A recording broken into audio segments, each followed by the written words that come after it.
What's up, everybody? Welcome in. Nuanez Now, 102.9 ESPN Radio, SWX Montana Television, and the ESPN MT app. I'm Colter Nuanez coming to you through the Grizzly Disposal Studio. Grizzly Disposal, locally owned, veteran-owned, and the only Bears that should be in your garbage. The news cycle never seems to end when it comes to college football right now. I know we are about 6 weeks removed from the national championship games for both the FBS and FCS levels, but there's been tons of news, and I want to keep hashing it out. Sam Herder from Hero Sports will join us here in just a minute. I think he thought he was free of us, but Sac State going to the MAC, we got to talk about it. We got to talk about all the moving parts here when it comes to college football realignment and how it pertains to the FCS. So we'll have some football talk here right off the beginning, and then we'll also hear from Jaden Stepp. He's a sophomore at Montana State, a Colorado State transfer who actually has some deep ties to Montana. He had a cool story because he was one of the stars of the game on Saturday in Missoula as Montana State beat Montana. So he'll tell us about his family background in the state of Montana and what led him. He grew up in Oregon, but what led him to transfer from Colorado State to Montana State, it wasn't just the opportunity to play, but also some family ties. We'll also give you an opportunity to win some free wings from the Desperado Sports Tavern and Grill, and that's all here just in hour number one. We'll also hear from Jocelyn Land, a Lady Griz sophomore.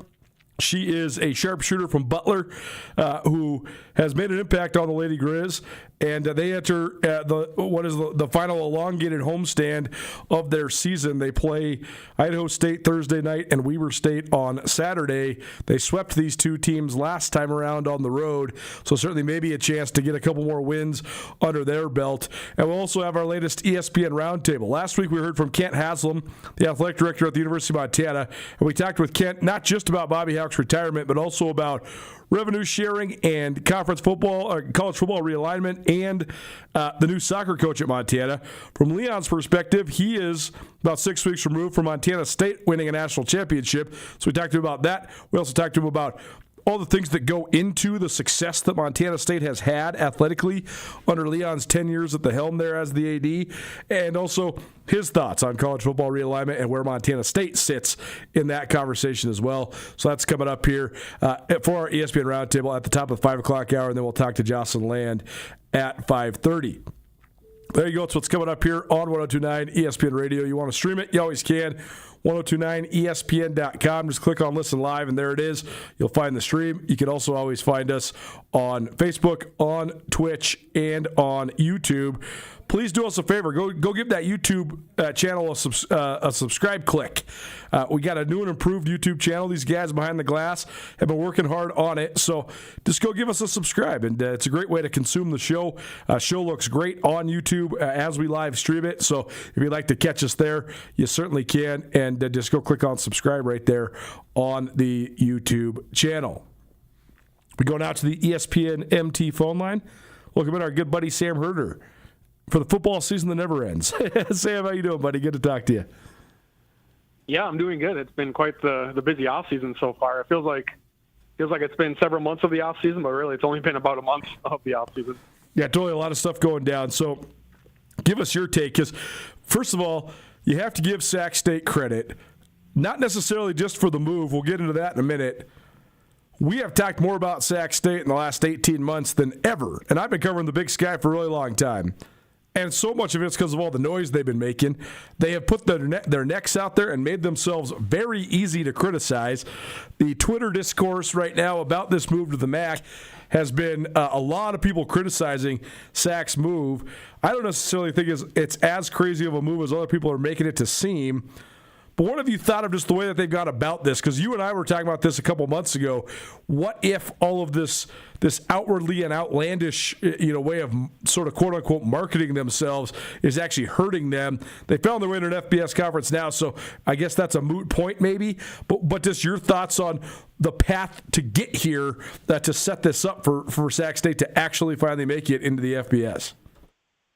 Yeah, it has been quite the path for them to get there, and I think it all started with that Sac-12 campaign push when the Pac-12 needed members, and folks in the Sacramento community formed that Sac-12 committee to try to campaign their way into the Pac-12. And I think what they found, and maybe were somewhat caught off guard, is just how much community engagement they received from that. And I think that really is what got the ball rolling as far as like, hey, if we go FBS, the community and the businesses here, they would rally behind us. And, there was like tens of millions of dollars in NIL pledges that would supposedly get unlocked if they do get to the FBS. And so I think that is, maybe is what really kickstarted a lot of this for Sac State. And, obviously the pathway to get there was not exactly how they envisioned. I would guess paying their way into the MAC was not among their top 10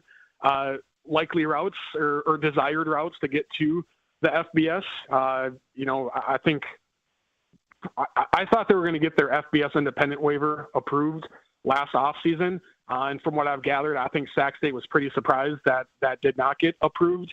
In fact, I asked them, like, hey, what's your plan if this doesn't get approved?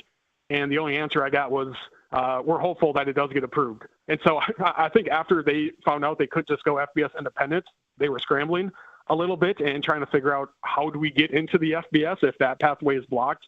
And it eventually got to a point where they said, hey, we're going to have to pay our way in to a conference. Who's willing to take that money? And I've heard that the Pac-12 and the Mountain West weren't interested in that.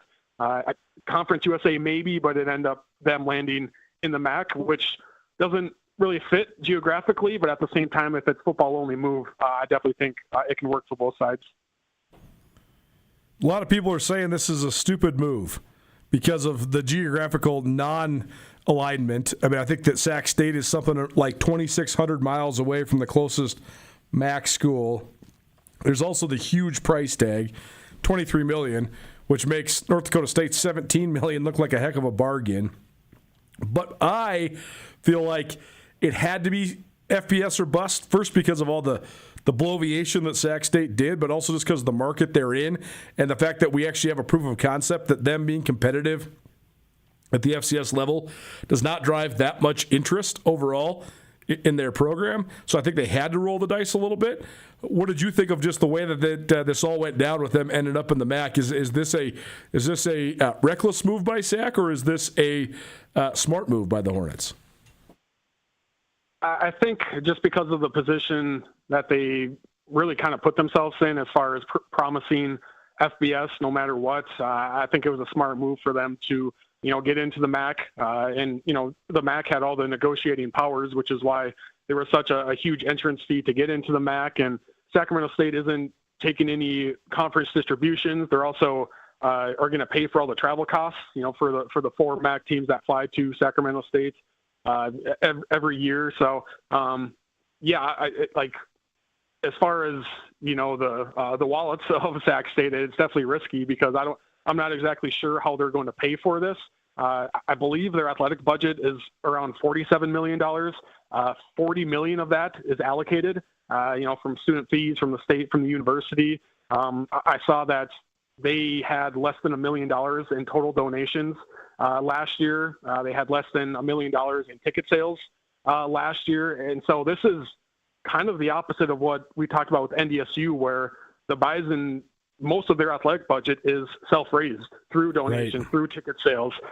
It's the opposite for SAC, where they just get a lump sum money just from student fees. And so I know they said they're not going to use, student fees or university funds to help fund this move to the FBS, which tells me that they feel good about, corporate sponsors. And I think they struck up a deal with a local casino. They'll also have some Power 4 pay games to help pay this. And so it definitely is a risky move financially, but it's one that they feel they can pull off. From the very start, when a lot of people were kind of jumping on Sac State and saying it's foolish for them to go to the FBS, from the start, I defended them, and I said I think it makes sense for them to try to go to the FBS. And I said, them playing Fresno State and Colorado State and San Jose State, that's just going to move the needle a lot more than playing Weber State and Idaho and Northern Arizona. Well, I don't know how strong that argument is, because if you live in Sacramento, is playing Akron and Bowling Green in Toledo, does that really move the needle for you? I don't know. So that part of it is what I'm interested in is how engaged is the fan base and the community playing FBS football when those FBS opponents are, again, for them, Toledo might be the same thing as Weber State, and Bowling Green might be the same thing as Idaho, just because those teams aren't really needle movers when it comes to the FBS. What if it's just as simple as FBS, though? Like, I just wonder if more people care just because they know that it is going to be not the FCS. Like, I've just always had that perception. I feel like you can sell the FCS brand the closer you are in proximity to places where that brand matters. And, I think that's why we've seen the Utah school. Like, the Utah schools are a great example, right? They've never been on par with BYU or Utah or, probably even Utah State. But they have been more relevant than maybe Sac has been in their own community. And I know people have said, well, like when Sac was winning their multiple Big Sky Conference championships, that, they were drawing 15,000, 16,000 a game. That's fine and good. I just always remind people that drawing that many people when you're in a city of almost 3 million proportionally is just not that impressive when you really think about it. I just have always thought that if you are in a situation, like if Weber State or Southern Utah was to win the FCS National Championship, that would not be irrelevant in their community. I think in Sacramento, you could win the national championship, and a large majority of the people that live there wouldn't even know or care. And I just wonder if that's the thing that moves the needle, right? Like you saw when they moved up, think about how much media coverage they got. Like you had all the main news stations in California interviewing Mark Orr, interviewing Dr. Luke Wood. Like that stuff is sort of the precursor, I think, to the fact that now you can have more relevance in your community. Because I agree with what you're saying. Like, does anybody actually care long term about you playing Toledo and Bowling Green and Western Michigan? Probably not. But I do think they probably care more than you playing Utah Tech and Portland State. Yeah, I definitely think that's fair. And yeah, that one letter does move the needle quite a bit more. Just FBS versus FCS, and it's increase exposure as well. And so, just playing at that higher level probably does draw in some more fans. Does Tuesday nights, Wednesday nights, that could, in a way, that could help Sacramento just because there's probably so much going on Saturday nights in Sacramento to draw a big crowd. But, there's potentially ways for them to draw bigger crowds playing on Tuesday and Wednesdays. Even though, for some other MAC schools, they don't draw super well on those weekday games. It's more TV friendly than fan friendly. But if Sacramento State can continue to kind of make it the thing to do, football wise, because they don't have any, a whole lot of competition in that sport in their region there. They could definitely potentially take advantage of that FBS label. Sam Herder here on Sports Joined us inside the FCS, probably presented by Paradise Falls of Missoula. Paradise Falls serves breakfast, lunch, and dinner. It's a great place to watch hoops with March Madness right around the corner. It's an awesome place to take in all the tournament time. Check them out on Brook Street, 3621 Brooks, Paradise Falls. Missoula's coolest hot spot.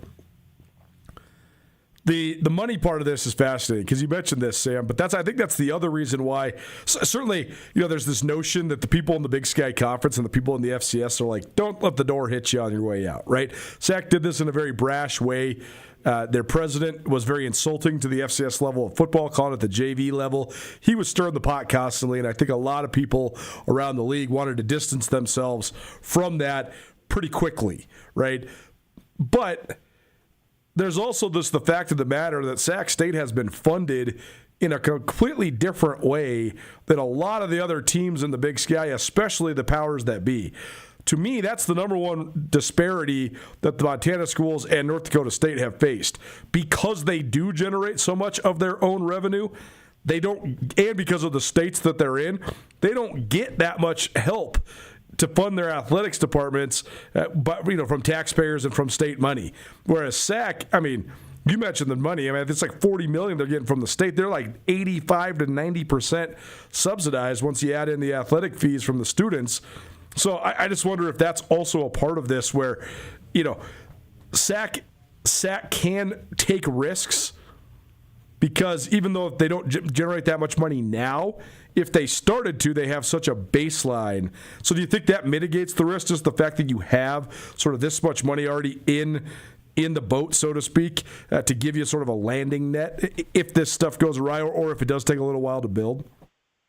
Yeah, absolutely, because it doesn't matter if they're 12-0 or 4-8, they're still getting that 90% of their athletic budgets no matter what, compared to, it's not going to happen. But imagine if Montana went 4-8 3 years in a row, and people stopped going to the games. Like, that's a huge hit for Montana's athletic department. So yeah, money wise, I definitely think it's a safer play for Sacramento State. And already, I mean, the fact that they're near $47 million as an athletic department budget, I mean, that's very high for an FCS level school. So I think they'll be able to kind of be middle of the road there in the MAC. I'm not sure how they stack up there, but there's a lot of teams in the MAC that are the lowest funded teams in FBS, and there are schools, I should say, in the MAC that are at least having conversations on campus as far as like, hey, is FBS the best for us, or should we drop down a level just to save on costs? And so I think Sacramento State can, in my opinion, I think they can compete right away pretty well on the field, and then financially as well, just with how they're backed. I think they'll be able to step into the MAC and not be at the bottom of it when it comes to at least the funding.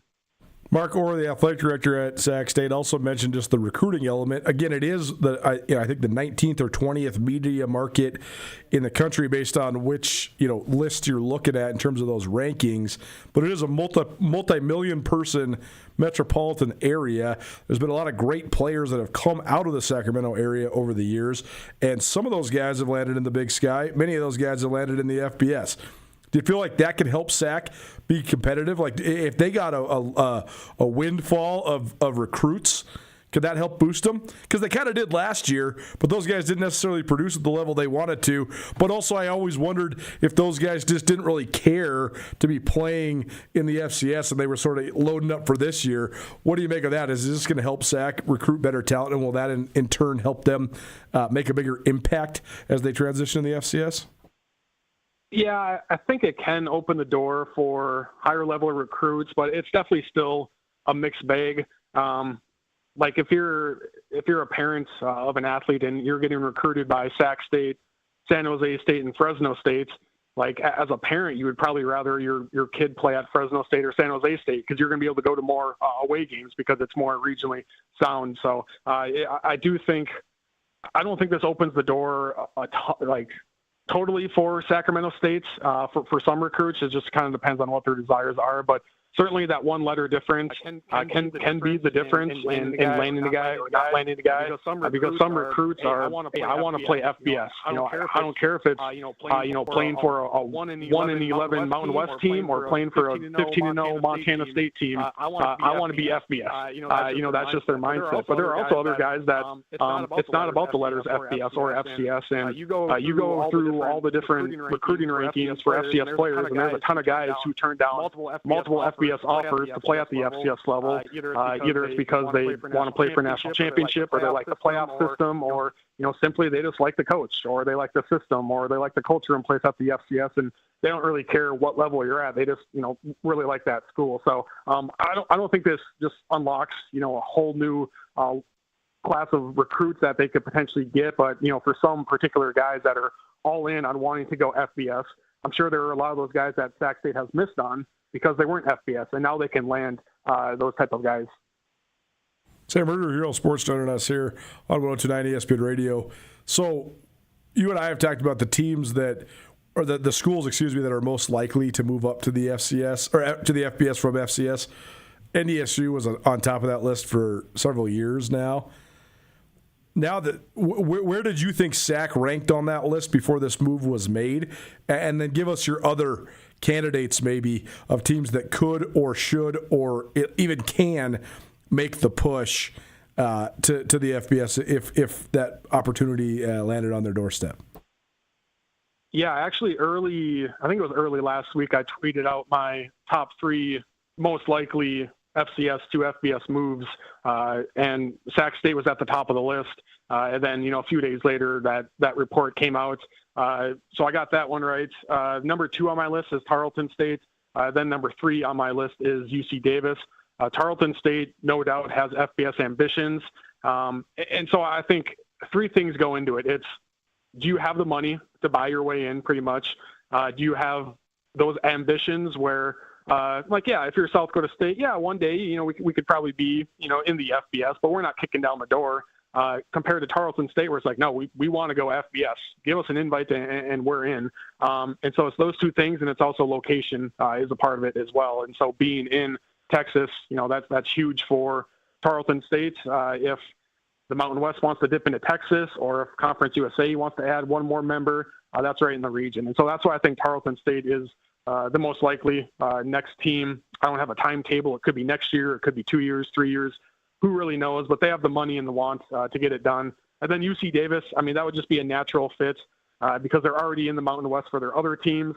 And so the whole onboarding process that kind of goes on behind the scenes when you bring in a new member, that'd be pretty natural. If the Mountain West wants one more football member, UC Davis is right there. And Davis has the location and also the finances to get it done. So those are my next two. After that, I really don't know. Like, I know a lot of people just assumed, South Dakota State, they'll be right behind NDSU. They'll be in the Mountain West within a couple of years. And same thing with the Montana schools. You can never say anything definitively when it comes to realignment, just because things can happen in a hurry. And one thing you say 1 week, 3 weeks later could completely change. But right now, I just don't see a pathway for the Jacks or the Griz or the Cats to get into the Mountain West because, one, they'd have to pay their way into getting into the Mountain West. I don't know if they necessarily want to do that or can do that. And also, the Mountain West doesn't need to add any more teams. It really wouldn't make sense financially for the Mountain West to add multiple more FCS teams. And I've said this before, the Mountain West didn't even need to add NDSU. That's why the Bison had to buy their way in, because the Mountain West said, hey, we want you, but we don't need you. And we know you want to join us. And so let's negotiate an entrance fee. So that's just why I don't really see this. There's always an overreaction whenever a team moves up to the FBS, where there's, Twitter graphics going out there by all these national accounts saying, these teams are going to be next to move up to the FBS. There's going to be 5 in the next 2 years. And I'm just like, I just don't really see the dam opening here anytime soon when it comes to FCS to FBS move ups. I think we'll see maybe 2 more in the next 3 years would be my best guess. When it comes to UC Davis, you talked about the natural onboarding into the Mountain West. Is there anything else that's maybe holding them back? Or I guess my question is this: if UC Davis does get into the Mountain West, is that going to be a point of jealousy for Sac State? Will they look like they played their cards more smartly? And what's maybe the thing that's holding them back in football? Yeah, I think Davis is just, they're really comfortable in the FCS right now, and they're comfortable in certainly, the Big Sky. And I think they just want to continue to build their infrastructure as a football program. I know they're not expanding their stadium, but they're expanding kind of their press box level, which, will come with suites and all that. So they're kind of expanding in that sense. But I just feel like UC Davis right now is like, hey, we don't feel like we need to be in a hurry to get into the FBS. Let's continue to build ourselves as a good quality, FCS football program. And then when the right time comes, we can jump into the Mountain West and be competitive right away. So I just don't feel like Davis has that mentality of trying to kick the door down as soon as possible. But, again, I feel like Sac State has approached the Mountain West, at least 2 different times about joining, and the Mountain West has said no each time. And so I don't know why they feel differently about UC Davis compared to Sac State. It could be, ruffled feathers or whatnot, but it just seems that if the Mountain West is going to add a football team from that area, they would prefer it to be UC Davis than Sacramento State. Sam Herder, Hero Sports, joining us here on Nuanez Now. Okay, last question. You mentioned there's not really a defined path right now for Montana State, South Dakota State, who, based on program prestige, should be sort of next up, but there's a lot more that goes into it, as you have so well defined, not just here today, but over the years. What is the best case scenario for those 3 FCS powers as this thing continues to evolve, and what is the worst case scenario for those 3 FCS powers? Yeah, I think the best case scenario is the CFP media deal expires in whatever, I think 2031, 2032. And as they're negotiating that, the TV partners tell the Power 4, they say, hey, if you guys, don't include the group of 5 at the seat of the table, and instead you include another Power 4 program, the overall valuation of the CFP goes up millions, because whoever. Oklahoma moves the needle television-wise a lot more than Tulane. So it gets to a point where the group of 6 kind of has their seat taken away from the CFP, and it pretty much forces the group of 6 to look at things and go, okay, we can't get into the CFP. The bowl system is continuing to kind of die. Let's find some TV partners and some corporate boosters and start our own 12-team, 8-team, whatever, group of 6 playoff, whether it's run by the NCAA, someone else, who knows. And then as they're kind of putting together their TV deal, TV partners say, hey, we want to boost the strength of this up enough. I want you guys to get Montana, Montana State, South Dakota State, a few other teams, UC Davis, into the mix as well. And then that's the best case scenario for Montana, Montana State, South Dakota State. They get into that new second tier in 6 years, and they each win 2 national championships in the next 6 years. That's the best case scenario. Worst case scenario, everything I said happens. Power 4 splits off. Group of 6 has its own playoffs, but they don't invite any more FCS teams because they don't want to relegate themselves more. They don't want to move themselves closer to the FCS by inviting multiple FCS teams up. And so Montana, Montana State, South Dakota State, they're stuck in this new, I guess you would call it the third tier Division I football playoff system, which, I mean, the FCS already kind of is a third tier, sure, just because the group of 6 and the Power 4 are so far apart from each other. But when it comes to subdivisions, it's 1A, it's 1AA. Now, if it's 1A, 1AA, 1AAA, and you're Montana, Montana State, and you're in 1AAA, you kind of, in a sense, feel relegated, and you feel left behind as you're watching Coastal Carolina and Georgia Southern face off in one semifinal, and then you're watching Boise State and North Dakota State face off in a different semifinal. That would be worst case scenario for these other FCS powers. Hopefully we don't get to that point. Sam Herder here on Sports, joining us here on Nuanez Now. Thanks for the insight, buddy. Good talking to you. We'll catch up soon. All right, sounds good. Thank you, as always. Nuanez Now, 102.9 ESPN Radio, SWX Montana Television, and the ESPN MT app. It is our FCS, Inside the FCS, probably presented by Paradise Falls of Missoula. Paradise Falls. So for breakfast, lunch, and dinner, great place to follow along. No matter what games you might want to watch, they can have it on for you. They have 20 big screen TVs, 18 draft beers, and food and drink specials every single day of the week. Check them out on Brook Street, 3621 Brooks in the Garden City, Paradise Falls, Missoula's coolest hotspot. Take a break, catch up with a young man from Montana State who came from Colorado State, but he's got deep Montana roots. Jaden Stepp makes his debut. Don't change that dial. Keep it right here. 102.9 ESPN Radio. Montana weather, am I right? While we can't control the weather, there is one thing we can control: your comfort. Liberty Electric, your partner in ensuring your comfort lasts until spring arrives. Let us help you stay cozy and worry-free through the chilly months, especially mornings. Remember, a heated garage means a warm car and a happier you. Let Liberty Electric show you how affordable a warm garage can be. Dial 541-WIRE. That's 541-9473. Missoula Fight fans, get ready. Fusion Fight League returns to the Adams Center March 7th. 15 fights, 5 title fights, and a bare-knuckle feature fight. In the heavyweight main event, Holston's Braden Peterson throws down with Mount Vernon's Juan Figueroa in a clash for the pro heavyweight ranks. Doors open at 5, prelims at 6, and the main card starts at 7. Don't miss the action, Missoula. Reserve your seats now at GrizTix.com. This event made possible by Stokes and Montana Moon Rockets. Uh-oh. Fender bender? Did you hit a deer? Or something worse? Action Auto Body Missoula brings your car back to life. Their expert technicians use state-of-the-art equipment to get you back on the road fast. Insurance claims? No problem. Quality repairs? Guaranteed. When accidents happen, take action. Call Action Auto Body Missoula today. 406-728-9220. That's 406-728-9220. Or visit actionautobodymt.com. Action Auto Body Missoula, where Missoula's cars come back to life. Cold weather cravings? The Montana Club has got you covered with scratch-made comfort food to match every craving. From perfectly grilled steaks to satisfying salads, they're ready to handle your hunger. So grab a table with a reservation or keep it casual and order delivery straight to your door. Great food made easy. Visit MontanaClub.com to order or reserve and come warm up at your Montana Club. Brooks and North Reserve, Missoula. The wait is over. Grizzly Disposal is now offering no-sort recycling. No more sorting and dragging it across town. They'll get it right from your house. cans, cardboard, and plastic all in one bin, handled by Grizzly Disposal. Visit grizzlydisposal.com to add on recycling to your plan or to switch over to Grizzly Disposal today. Give them a call, 541-7171. That's 541-7171. The best trash removal service in town just got better. Grizzly Disposal, the only bears that should be in your garbage.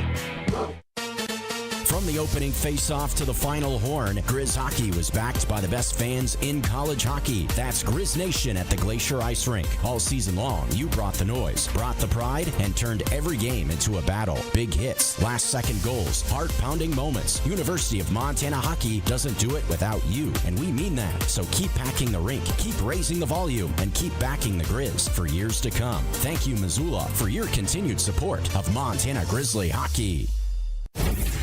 ESPN Missoula Sports Center. Jason Brown reached the century mark as the Montana men's tennis team evened its record early in the season. Hello, I am Hayden Smith. The Montana men's tennis team cruised to a win in the doubles round and didn't look back as the Griz took a decisive 6-1 victory over UC San Diego on Monday at the Peak Racket Club in Missoula. U of M head coach Jason Brown, the reigning Big Sky and ITA Mountain Region Coach of the Year, earned career win number 100 as a squad swept 5 of the 6 singles matches in straight sets against the Tritons. Montana improved to 3-3 on the season, while Brown sits at 171 in his 9 years leading the Griz, and with another win in Missoula, improves his home record to a sparkling 47-8 inside the Peak. UC San Diego, which lists a 4-3 win over Sac State on its resume this season, falls to 5-5 on the year after going 1-2 on their road trip north. The Montana track and field program got a first look at the Big Sky Conference Championship venue this weekend in Pocatello, Idaho. The Grizzlies maintain an incredible run of form this indoor season by breaking 4 more school records. Aaron Wild in the high jump and McKenna Ells in the 400 meters broke women's records, while Cooper Henkel in the weight throw and Kevin Swindler in the pole vault broke records for the men. The Grizzlies now have 10 new record marks this season, the most in a single season in program history.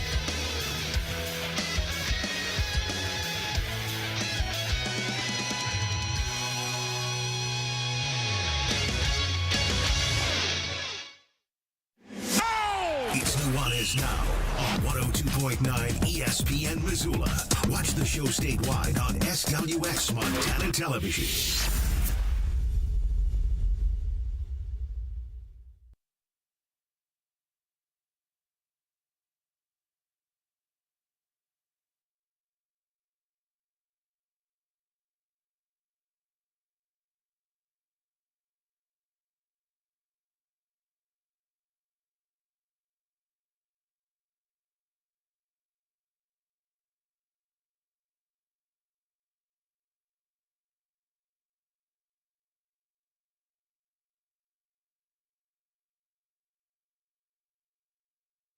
Welcome back, 102.9 ESPN Radio. I'm reading Dave Grohl's autobiography called Storyteller. And last night, so the first 40 pages sort of drug on because it's about Dave Grohl like in the first 20 years of his life, which that's fine. It's interesting. Sort of sets the stage for who he became. But then the story of how he joined Nirvana. Nirvana had an underground album called Bleach that came out in 1989, and it got play on like your college radio stations or whatever. But that certainly wasn't a tipping point. They sold several, probably tens of thousands of copies, but not a crazy amount in the wider scheme, right? Then their drummer quit, and Dave Grohl was living in L.A., and he basically answered like a classified ad to go try out to be the drummer of Nirvana. He meets Kurt Cobain, and he's like, I got to work with this guy. So they lived together in this complete squalor in an apartment for like a month. Then they cut Nevermind, the Nirvana album, in 11 days.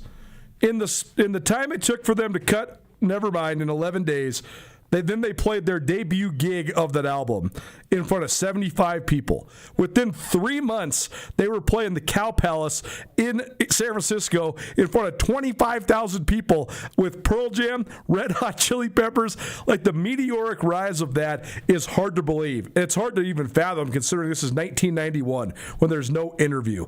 There's no internet, excuse me. Just crazy. Crazy to think of the way that things used to go viral before going viral was actually a possibility.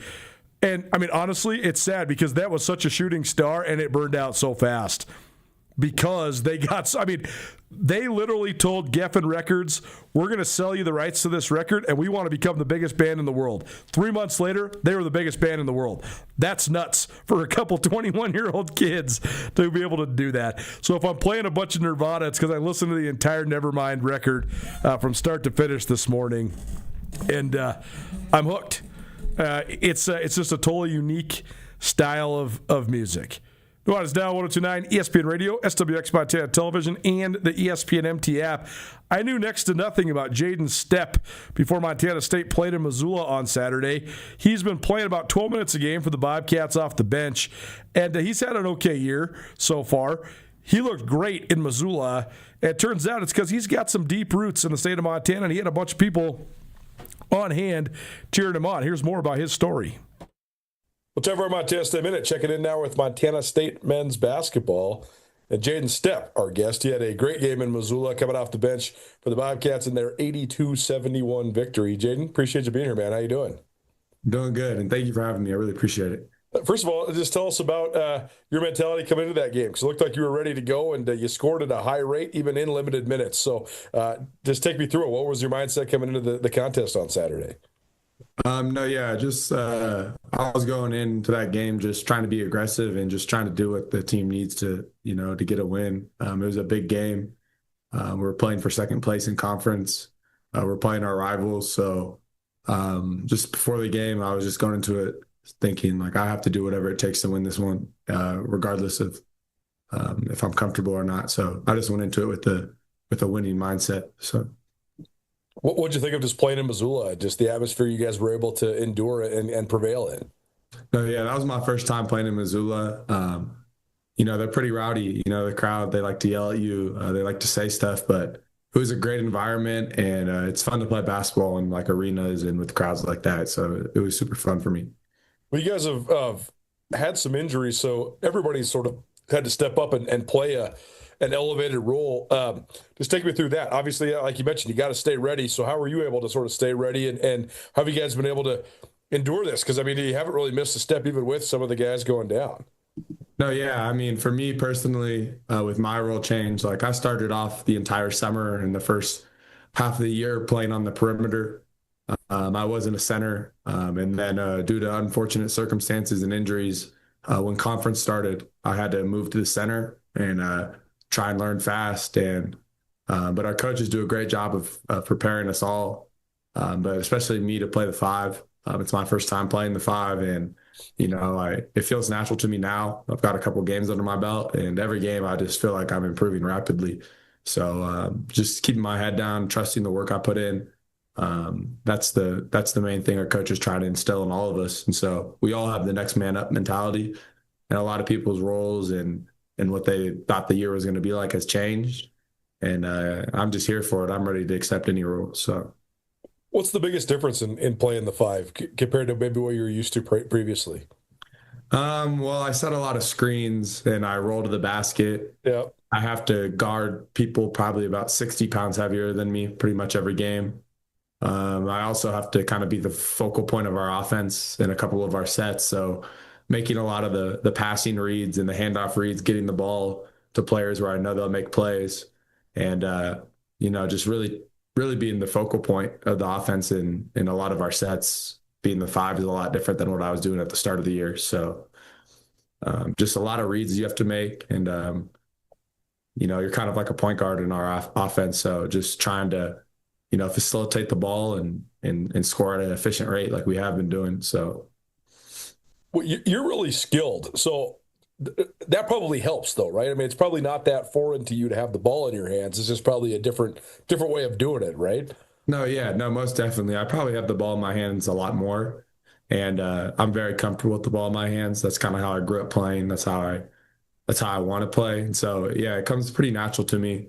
The part that I'm just keep working on, and that's been a big part, is any team could put a player with skill at the 5. It's just more about could they actually guard the other 5. So right. I've been taking a lot of pride in stopping people 50, 60 pounds heavier than me every game, and contesting and being a good ball screen coverage, playing from the 5, which is different than playing on the perimeter. So just trying to mix the two games together and just try and thrive in any way I can. So. Jaden Stepp joining us here on Nuanez Now, 102.9 ESPN Radio. He is coming off of a Big Sky Conference season high, 15 points against Montana off the bench. Had a couple other double figures games earlier in the year, but that's the high water mark so far here in league play. You mentioned it, but you're a sophomore, but this is your first year there at Montana State. So what have you thought of just the Big Sky Conference in general? I know you got a little bit of tick last year when you were at Colorado State. How would you just compare and contrast the leagues? What have you thought of just the Big Sky so far this year? I think the Big Sky is a very competitive conference, and obviously a bunch of great players come from it every year. I'd say the biggest difference between the Mountain West and the Big Sky is probably just a little bit of athleticism, maybe a little size, but, the guards and even some of the bigs could, easily play in the Mountain West, and we almost beat the number 1 seed in the Mountain West. We lost in overtime. But, yeah, I mean, each team's different. It's hard to compare whole leagues because even the Mountain West has a huge disparity between the top and the bottom of the conference. But I will say the Big Sky is pretty even. Anybody can beat anyone on any given night. And that's not really a thing in the Mountain West. You kind of know what the outcome's going to be before every game. But there's always close games. But the Big Sky, if anyone has a good night, you just gotta be playing your best because any team can get you. So you gotta always stay ready. Tell us about your path to Montana State. Did you have any idea about Montana State when you were coming out of high school? Yeah, I actually, my whole family's from Montana. Oh, okay. So I was out here. I come out here every summer, just growing up my whole life. Nice. And and so during my junior summer, going into my senior year, Coach Logie actually had me out on an unofficial visit, probably a couple weeks after he first got the job. Oh, cool. And I didn't quite work out then, and I ended up committing to Nico Medved at Colorado State. Dealt with some injuries there, and when Nico Medved decided to leave, I just knew that this was home, and so I ended up talking to Logie and Coach Payne and everyone, and I knew this was the place to go. And I knew Coach Payne for a while too because he gave me one of my first offers when he was working at the Grizzlies before he moved over here. So I've known this staff since I was 15, 16. So it's just feels like home, and we have a great relationship. So it's a positive for sure. Well, that must have made the transition a little bit easier, just knowing about Montana, right? Because a lot of guys that come from out of state, they've never been to Montana ever when they get there. But where's your family from? Where had you spent time previously? Yeah, so my mom and my dad and most of our relatives, immediate relatives especially, are all from Columbia Falls, the Whitefish area. Yeah. But my dad had went to Montana State as well for college, and my mom had went to University of Montana. So I have a little bit of both sides of the blood in me. So I'm very well versed in Montana. Yeah. Well, that's cool. So you probably knew a little bit about the rivalry as a kid then, huh? I knew a lot about it. My parents would both buy me shirts and hoodies from the other school, trying to make me a fan. One way or the other.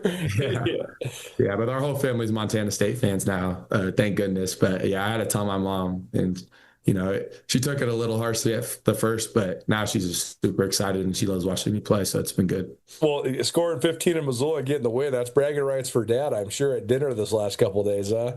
No, 100%. Yeah, I had all my family there. I had about 30 family members and cousins. Sweet. Yeah, so it was good. It was kind of the first game they were able to come to, and I'm glad I got to play so well in front of them. So it was super fun for me and for them to all watch, and all my little cousins were there, and they were super excited. So it was super cool. Yeah, that's awesome, man. So were you nervous at all beforehand, knowing there was so many people there to see you? No, I don't really get nervous. I've played in some pretty big games in my entire life, and I've played against really good players. So if you put in enough work, there's no point to be nervous because you've done everything you possibly could. So. Yeah, love that mentality for sure. Jaden Stepp joining us here on Nuanez Now, 102.9 ESPN Radio. He is a sophomore for Montana State, and they are now alone in second place in the Big Sky Conference standings as we come down the stretch after their win in Missoula on Saturday evening. So take me through that part then. You just got a couple weeks left here, just 2 weekends left of conference play, and then the weird Monday game, obviously, right before Boise. So what do you guys hope to accomplish? Can you see sort of the light at the end of the tunnel with the conference tournament right around the corner? No, yeah. I mean, for us, we just try and go game by game. We try to get addicted to the process of getting ready for teams, getting ready to play again, getting ready to play different matchups with different defenses and different offenses that we have to incorporate in our game. So for us, it's just game by game. And, you know, we obviously have goals that we want to accomplish, but no goal can be accomplished if we don't take care of like the game in front of us. So we really have like a next step-by-step mentality. But yeah, we're all hunting to win the conference and win the conference tournament and go to March Madness and win a game. But it all just starts with our next game. So yeah, we're very narrow-sighted, and we're focused on this next one as a whole program and team. Well, it should be a good one Thursday down in Ogden. So just any early thoughts on the Wildcats? And that's another fun arena for you to have. You probably have never played there before either, right? No, I've never been there or played there before, but I'm very well. People know about Weber State a lot, especially in Portland with Damian Lillard coming from there. I had an offer from them in high school as well. But yeah, no, they're a good team. You know, I think they're sitting at right in the middle of the conference right now. But they do have some good players, and we're definitely going to have to play aggressive, play smart, and dial into the process to take care of this away game coming up. So, well, very good. Well, we appreciate you taking a minute, and safe travels this week. Best of luck on the road trip, and we'll catch up down the road. But best of luck with the stretch run of the season here. No, thank you. I really appreciate you having me. Nuanez Now, 102.9 ESPN Radio, coming to you through the Grizzly Disposal Studio. Grizzly Disposal has construction roll-off boxes that can get to you within 24 hours. Don't wait days or even weeks. Visit GrizzlyDisposal.com or call 406-541-7171. That's 406-541-7171. Grizzly Disposal, locally owned, veteran-owned. The only bears that should be in your garbage. It's going to be really interesting to see how the Big Sky Conference men's basketball plays out, because it's just not a dominant team, even though Portland State is 2 games up on everybody in the league. I just can't see. This is maybe my own personal bias. I cannot see Portland State winning 3 games in 3 days, given the style that they play in at the Big Sky tournament in Boise. So then, does that render the number 1 seed vulnerable because of that? And maybe I'm wrong. Maybe they can. Maybe they are a team of destiny. I'm not sure, but I just think when it all comes down to it, somewhere, somehow, some way, one of the Montana schools is going to find their way to the championship, if not both of them. And it's just going to be interesting to see, because it just brings into question of what is the number 1 seed. That's been the question for a couple of years now. Even since the league moved the tournament to a neutral site, I mean, it's been a long time since they moved it to a neutral site. This will be, I think, year 11 or year 12. The first half of that, the number 1 seed almost always made it. The number 1 seed's lost more often than not in recent years. Is that good for the... It's such an interesting question because we love tumult. Like, we love upsets, unpredictability in tournament time. But is it actually good for your team? Like, if you're the Big Sky, you want your team that has the best record to go to the NCAA tournament. It is not good for you. Like, here's a great example. It was a fun run when Montana State won the Big Sky tournament as a 5 seed a couple years ago. Matt Logie's first year, 3 years ago. That's fun. That's fun to watch. It's bad for the league. A 17-win Montana State team going to the NCAA tournament and getting a 16-seed play-in game. If they would have won the play-in game, it could have been better for the league because it would have been an NCAA tournament win. Here's the thing. I think that the Cats and or the Griz, I'll just be straight up. I'll just give my prediction right now. I think the Cats or the Griz are going to win the Big Sky tournament. And I think that one of those 2 teams is going to then not get the play-in game. They're going to get the lowest 15 or the highest 16. They're going to have to straight up play a 1 or a 2 seed. That's just bad for the conference. Maybe you go pull lightning out of a bottle. I don't know. But I just don't think it's great for the conference. Game Day Men's Health in Missoula, here to keep your New Year's resolutions going. Whether it's weight loss, muscle building, better sleep, or more energy, Game Day Men's Health's licensed medical team offers safe and personalized testosterone therapy. They also do free testosterone testing, so you can get your levels on not just testosterone, but other hormones, as well as vitamins and minerals, your blood work, all that stuff. They can do that for free as part of a consultation. Go get your confidential consultation by visiting GameDayMen'sHealth.com/Missoula-MT for more information. Free wings on the other side. Wing Wednesday, presented by the Desperado Sports Tavern and Grill. That's next. Keep it right here, 102.9 ESPN Radio.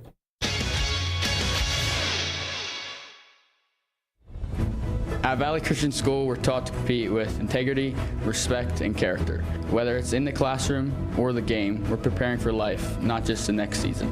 Valley Christian School is proud to represent Class C athletics. We may be a small school, but we play with big heart, strong faith, and Eagle spirit. Learn more about Valley Christian School or schedule a tour at valleychristian.org. Valley Christian School, home of the Eagles, driven by faith, united in purpose, one mission for His glory. What's your why? Maybe it's keeping up with the grandkids or just feeling better every day. The Diabetes Prevention Program at Missoula Public Health can help. This proven program cuts your diabetes risk by 58% and 71% if you're over 65. Learn healthy habits, manage stress, and get real support. And remember, smoking and vaping can raise your risk of diabetes. Find help at quitnowmontana.com or call 1-800-QUIT-NOW. Join the Diabetes Prevention Program. Call 406-880-5344. Axman is doing some spring cleaning. Our in-stock Viking hot tubs are priced to move to help make room for new hot tubs. $1,200 in savings, including free installation, or take advantage of 24 months 0% financing. Want bigger savings? Get up to $1,500 cash off for select in-stock hot tubs. Sale ends February 28th. Evening and weekend appointments are available. Axman, 3 miles west of the Missoula Airport and online at axman.com. Medicare loses $60 million in Montana each year, $60 billion nationally. Medicare processes 4.5 million claims a day. They don't know who your doctor is, but you do. Mistakes can happen. Read your Medicare statements and call Montana Senior Medicare Patrol if you see anything unexpected. 1-800-551-3191. This project is supported by a grant by the Administration for Community Living. The Press Box is the place to watch all your favorite sports. In the heart of Griz country, Press Box has great food and drinks with happy hour and lunch specials every weekday. Don't forget, Press Box has the best happy hour deal in town, Monday through Friday, between 4 and 6, $3 draft beers. That's right, any draft beer at the Press Box, from domestic light beers to IPAs to everything in between, $3 drafts between 4 and 6, Monday through Friday at the Press Box. Press Box also has 2 sports bet machines, so you can always get your bets in before the game starts. The Press Box on Broadway and Van Buren in Missoula. Vertical Raise is the top fundraising platform, no matter what sort of organization you need to raise money for. Vertical Raise is an industry leader with elite technology that can help you reach the most vast audience possible, in turn, delivering a bigger check for you and your organization. In 2023, Vertical Raise Montana helped raise more than $1.5 million for high school sports organizations around the Treasure State, and the returns were more than 30% greater than any other fundraising program. To find out more about how Vertical Raise can deliver your organization the biggest check possible, visit verticalraise.com. This is Nuanez Now on 102.9 ESPN Radio Missoula.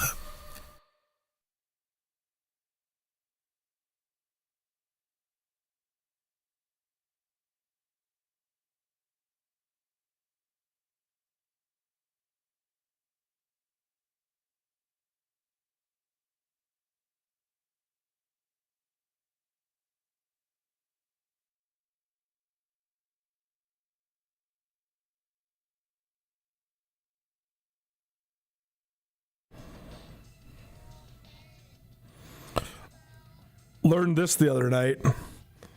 This album, 9 Inch Nails, this is probably their trademark album.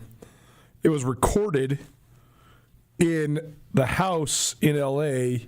where the infamous Manson murders occurred. That blew my mind. No wonder it has so much dark energy. I actually don't particularly love 9 Inch Nails because I just find it scary. Call me soft. Nine Inch Nails and Tool, they both just scare me. And I mean, I kind of like hardcore music, man. I mean, I like metal. I mean, Metallica is probably my favorite band.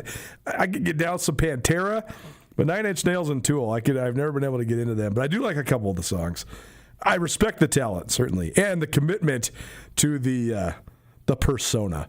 It's a Wednesday. That means it's a Wing Wednesday, probably presented by the Desperado Sports Tavern and Grill. Desperado, located across the street from the YMCA in Missoula. They have the best wings in Montana. You don't believe me? Well, you better go down there and try them. We're going to hook one lucky person up. You want 12 wings to the Desperado? Call us, 406-888-1029. That's 888-1029, call number 4. We have a dozen wings for you to the Desperado Sports Tavern and Grill. It's Wing Wednesday every Wednesday for more than a decade here on Nuanez Now. Not sure if you saw this last night, but Mick Cronin, the head coach of UCLA, he went viral again. He actually went viral twice. First, he went viral because one of his players got a technical foul, and Cronin decided he was going to play official for a moment, and he said, "You got one T? Well, you made me so mad, I'm giving you your second. You're out of here." Tossed him. And the player was like, "What do you mean? I didn't get tossed." He goes, No, I'm tossing you. Get out of here. Okay. I got no problem with that. It is what it is. But then after the game, Cronin was asked about his players' reaction to the Michigan State student section. This was UCLA, Michigan State. Michigan State blew them out, 82-59. They dunked on the Bruins. After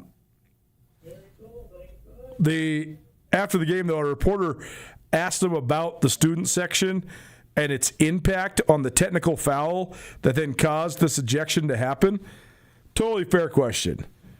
Cronin ripped this reporter's head off. He said, "I don't give a rat's bleep about the student section." But then he looked at the guy and he said, "Congratulations, you win the award for the stupidest question I've ever been asked." First of all, if you're this thin-skinned, get a grip, man. What's going on? I mean, you're Mick Cronin. You've been to the Final Four. Why are you jumping down this reporter's throat? I get the broad premise. You don't want to be asked about like these exterior things. But in that scenario in which your player was clearly disconcerted and probably influenced by the atmosphere, and then you ejected him, your own self. So then someone asked you about that, and you think that's an unfair question, and then you jump down the guy's throat and say, "That's the stupidest question I've ever been asked." The direct quote was, "I would like to give you kudos for the worst question I've ever been asked. You really think I care about the other team's student section?" The accused reporter then said, he tried to clarify his question, and then Cronin said, "Are you raising your voice at me? Everybody's standing here listening to you. Everybody, this is on camera. They can hear you. I answered the question. I don't give a rat's bleep about the other team's student section." I just can't believe how soft we've become. And I'm not talking about the reporter. I'm talking about the coach, man. Like, again, you ejected your own player after he got himself a technical for stuff that the student section was was saying to him. That is completely in bounds. Like, that was one of the lead moments on SportsCenter was Mick Cronin ejecting his own dude. So then for the reporter to take you through the situation and ask you what was going on, like, that is beyond the fairest question that you can ask. There's literally nothing inflammatory about this. He really just wants to know. So, I don't know, man. Mick Cronin's been digging himself a deep ditch. And I get it. He's been to the Final Four. He's got a lot of sweat equity there at UCLA. I just feel like if you are in a position of power, to then abuse that power with somebody that's just simply doing their job, and then to double down and triple down, it's not only rude, it's not only classless, it makes you look so stupid. So just be better. You can literally say I'm not in the mood to answer that question, or you could say I don't think the student section had an influence on it. Next question. I'm not going to talk about this technical foul. Next question. Like, why you got to be like, congratulations on asking me the dumbest question ever? Like, at this point, it's almost like it's a shtick. Are you trying to go viral? Here's all you need to know. There is no chance I would be talking about this game in Missoula, Montana, or on statewide radio and television in the state of Montana unless this idiot did this. So, like, if you want to have all the attention in the world for the wrong reasons, I guess keep going. But this just really rubbed me the wrong way because I just thought that was not an unfair question at all. And I thought Cronin handled it completely poorly. We digress. Let's talk about some happy stuff. ESPN Roundtable. What's got the Montana State Athletic Department humming all along? It's not just football. It's the little things, though. And Leon Costello gives us some insight into why. We had Montana's athletic director on to talk about the wide world of University of Montana athletics last week.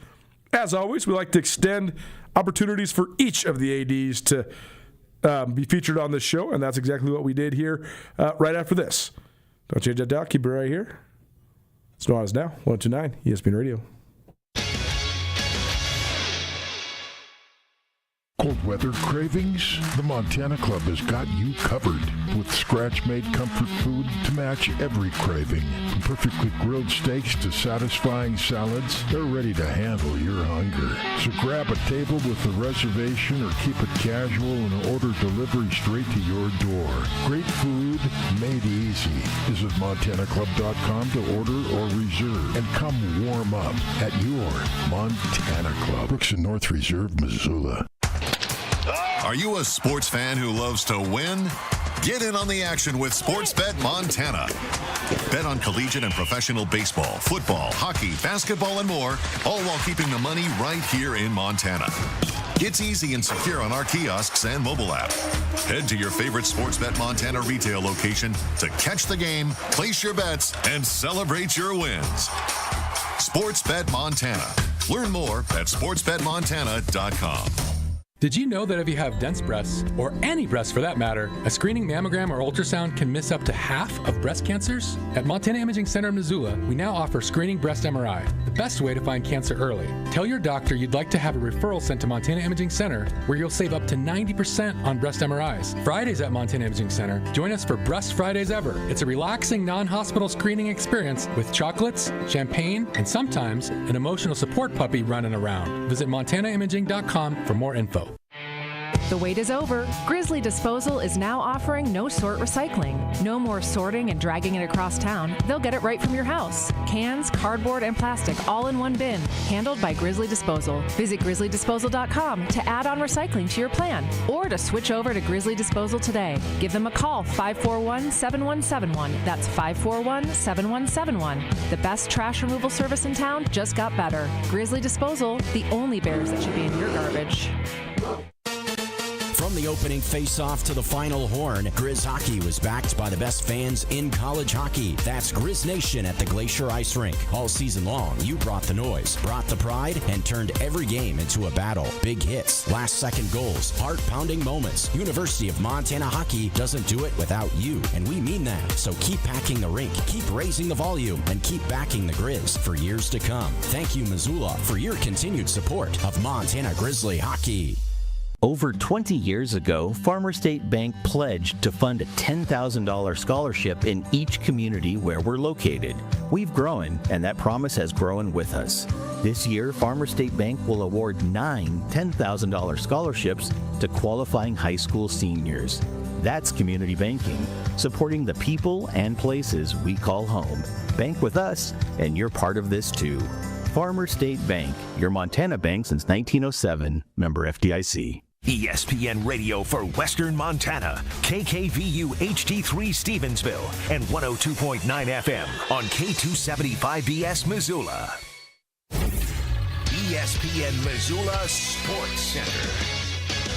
Jason Brown reached the century mark as the Montana men's tennis team evened its record early in the season. Hello, I am Hayden Smith. The Montana men's tennis team cruised to a win in the doubles round and didn't look back as the Griz took a decisive 6-1 victory over UC San Diego on Monday at the Peak Racket Club in Missoula. U of M head coach Jason Brown, the reigning Big Sky and ITA Mountain Region Coach of the Year, earned career win number 100 as a squad swept 5 of the 6 singles matches in straight sets against the Tritons. Montana improved to 3-3 on the the season, while Brown sits at 171 in his 9 years leading the Griz, and with another win in Missoula, improves his home record to a sparkling 47-8 inside the peak. UC San Diego, which lists a 4-3 win over Sac State on its resume this season, falls to 5-5 on the year after going 1-2 on their road trip north. The Montana track and field program got a first look at the Big Sky Conference Championship venue this weekend in Pocatello, Idaho. The Grizzlies maintain an incredible run of form this indoor season by breaking 4 more school records. Aaron Wild in the high jump and McKenna Ells in the 400 meters broke women's records, while Cooper Henkel in the weight throw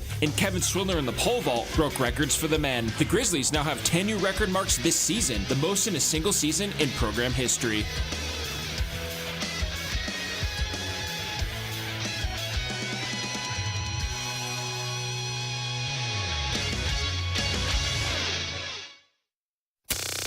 Nuanez Now on ESPN Radio.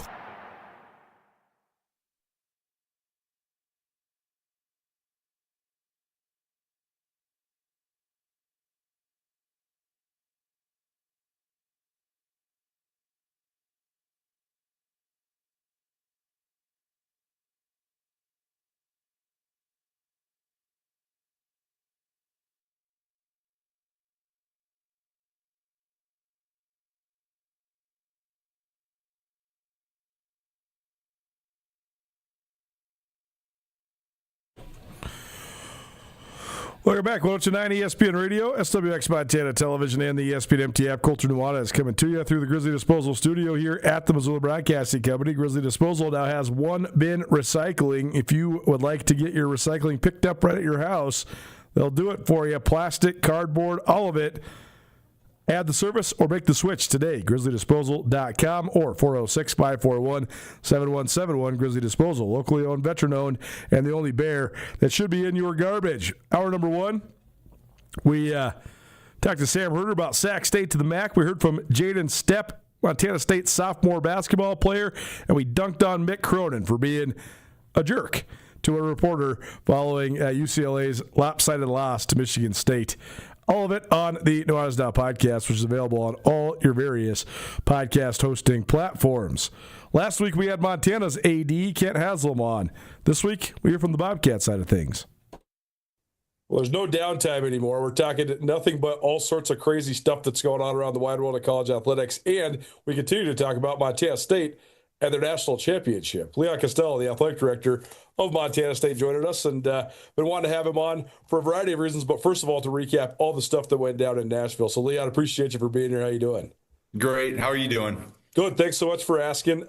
First of all, we got to just talk about the scene down there in Nashville. Tell us about your experience just in the lead up, because obviously the game was an all-time classic. We'll get to that here in just a minute. But what a scene it was for especially the folks in blue and gold down in Nashville. So that must have given you a lot of pride, basically taking half of Bozeman with you to Tennessee. It was pretty amazing when you kind of step back and take a look at the entire weekend and the lead up to it. I stayed with the team, and so we were about 12 miles away, and the only time I was really down there was for, before and after practice. I was down there for a lunch, and then obviously we had the event on Sunday night. But I tell you what, every time we were down there, it was a sea of blue and gold, and trying to think about in comparison to Frisco, and the difference is stark, right? Just because there was just a common place where everybody could go, walk up and down the street. You could see everybody. What I even thought was neat was obviously with, the thousands of Bobcat fans that were there, you saw sweatshirts and jerseys and hats of other schools as well. And it just provided kind of a common place for football fans, and especially FCS football fans, to gather, which I thought was an interesting dynamic because in Frisco, everything was so spread out. It was great. But I mean, Nashville was just, I think we all have said this, it was just different and a really cool experience for everybody involved. Well, and you could see it not just in the numbers and the attendance and all that, but I was talking to Dave Lentz from the NCAA. He said that was 3 times as many media credentials as they'd ever doled out for something like that. And I mean, we saw everybody that covers the FCS, both at a national, regional, and local level, being there. have you considered that, just the way that it sort of elevated the brand, just the amount of coverage that the game received, and not just the championship, but the playoffs too? I mean, the TV numbers were great. This is a great thing, not just for Montana State, but it seems like for the entire FCS as a whole. Yeah, and I think for Nashville for the championship, I wonder if having it more in a more central location in the United States, if that played a role into it. Because it had been in Frisco for so long. I think, people just kind of got used to that. Something new, it's kind of fresh. People wanted to see, what was going to be the difference, and that kind of elevated it.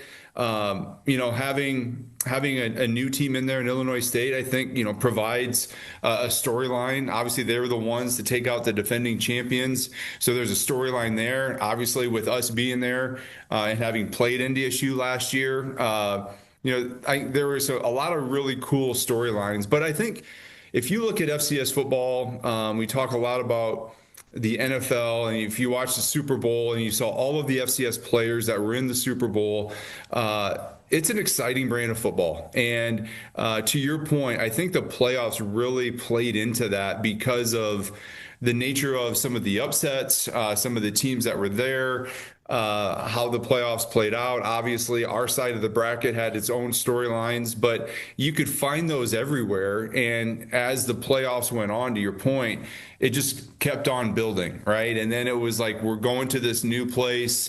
It's Nashville. Everybody talks about Nashville, how cool it is. So there was a lot of things I think that played into making it as big as it was.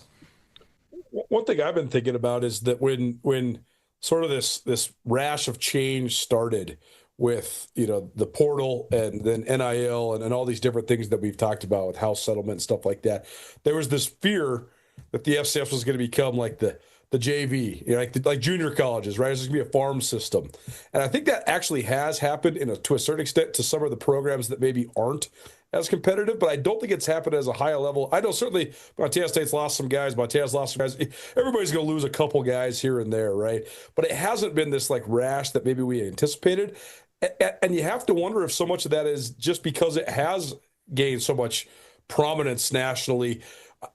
The 9 guys in the Super Bowl has to be such a big selling point, right? Yeah. Because guys can look at that and say, hey, we can get there from here. Like, we can play in the biggest football game in the world if we go to Eastern Washington or Montana State or whatever. So, I mean, have you seen that? What have you thought of just sort of your football coaching staff's ability to sort of handle that whole part of this transition and this challenge that exists right now?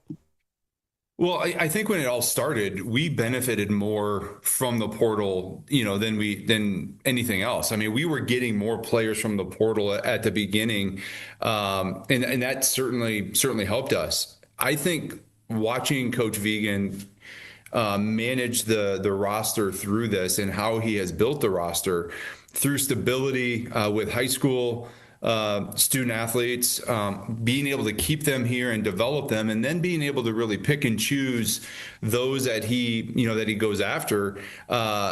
He's done an unbelievable job in a time where it is just chaos. And I truly feel that the players that maybe want to go see greener pastures, or they want to get recruited at the highest level, when they do come back, let's just say, to the FCS, or they want to play at the FCS, they want to be here because they want to play.